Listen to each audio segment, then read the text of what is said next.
یہ آکاشوانی پٹنہ ہے۔ اب آپ عمران صغیر سے علاقائی خبریں سنیے۔ بہار اسمبلی انتخابات کے دوسرے مرحلے کے لیے 122 اسمبلی حلقوں میں کاغذات نامزدگی داخل کرنے کا عمل جاری ہے۔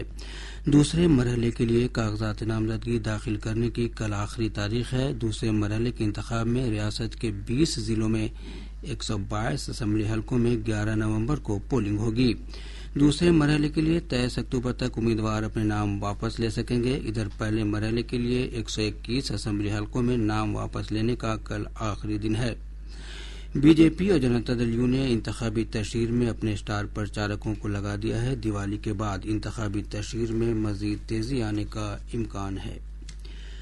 بہار اسمبلی انتخابات کے پہلے مرحلے کے لیے داخل کیے گئے کاغذات نامزدگی کی جانچ کا عمل پورا ہو گیا ہے۔ اہم امیدواروں میں مڑھورا سے لوک جن شکتی پارٹی رام ولاس کی امیدوار سیما سنگھ اور کوشیشور استھان سے وکاس شیل انسان پارٹی کے امیدوار گنیش بھارتی کا پرچہ نامزدگی رد کر دیا گیا ہے۔ پہلے مرحلے کے لیے 18 ضلعوں کی 121 سیٹوں کے لیے 1698 پرچے داخل کیے گئے تھے۔ پہلے مرحلے کے لیے 6 نومبر کو پولنگ ہوگی۔ بہار اسمبلی انتخابات میں عظیم اتحاد کی حلیف جماعتوں کے درمیان سیٹ شیئرنگ کے مسئلے پر تنازع مزید گہرا ہو گیا ہے۔ پہلے مرحلے کی نامزدگی ختم ہونے کے بعد کئی سیٹوں پر کانگریس، آر جے ڈی، وی آئی پی اور بائیں بازو کی جماعتوں کے امیدوار ایک دوسرے کے خلاف لڑ رہے ہیں۔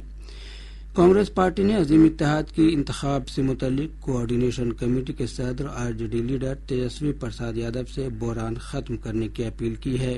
ادھر R J D leader Mritunjay Tiwari نے کہا ہے کہ عظیم اتحاد کی حلیف جماعتوں کے درمیان سیٹوں کی تقسیم پر کوئی تنازع نہیں ہے۔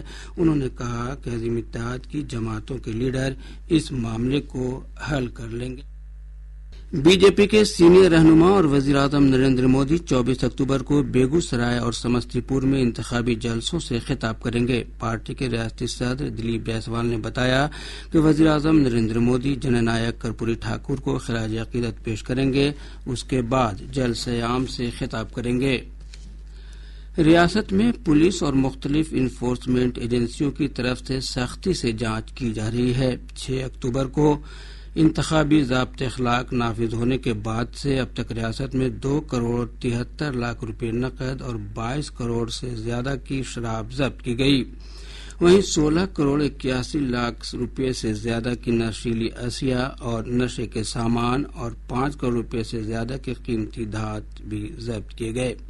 کارروائی کے دوران ووٹروں کو لالچ دینے کے لیے لے جائے جا رہے تقریباً 12 کروڑ کے تحائف فری بیز ضبط کیے گئے ہیں۔ مرکزی وزیر سائنس اور ٹیکنالوجی ڈاکٹر جتیندر سنگھ نے کہا ہے کہ دوا اور بایو ٹیکنالوجی کے شعبے میں خود انحصار کی سمت میں بھارت نے اہم حصولیابی درج کی ہے۔ ملکی اینٹی بایوٹک دوا نیفیتھرومائسین فروخت کر لی گئی ہے۔ نئی دلی میں ورکشاپ کا افتتاح کرتے ہوئے انہوں نے کہا کہ یہ دوا خاص طور سے کینسر کے مریضوں اور ذیابیطس کے مریضوں کے لیے سود مند ہے۔ ڈاکٹر جتیندر سنگھ نے ایک اور دیگر سائنسی حصولیابی ہیموفیلیا کے علاج میں جین تھراپی کے کامیاب تجربے کی بھی جانکاری دی۔ ریلوے نے تہوار کے سیزن کے دوران اور بہار اور اتر پردیش سمیت اتر بہار کے مختلف مقامات کے لیے 1700 سے زیادہ ٹرینیں چلا رہا ہے۔ اس کا مقصد دیوالی اور چھٹ کے دوران عقیدت مندوں اور مسافروں کے لیے آسان اور آرام دہ سفر یقینی بنانا ہے۔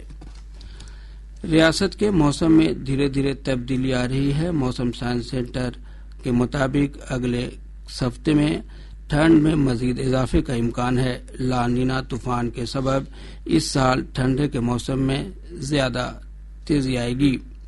محکمہ کے مطابق اگلے 5 دنوں کے دوران ریاست کے بیشتر حصوں میں زیادہ سے زیادہ اور کم سے کم درجہ حرارت میں کوئی خاص تبدیلی نہیں ہوگی۔ اس کے ساتھ ہی آکاشوانی پٹنہ سے علاقائی خبروں کا یہ بلیٹن ختم ہوا۔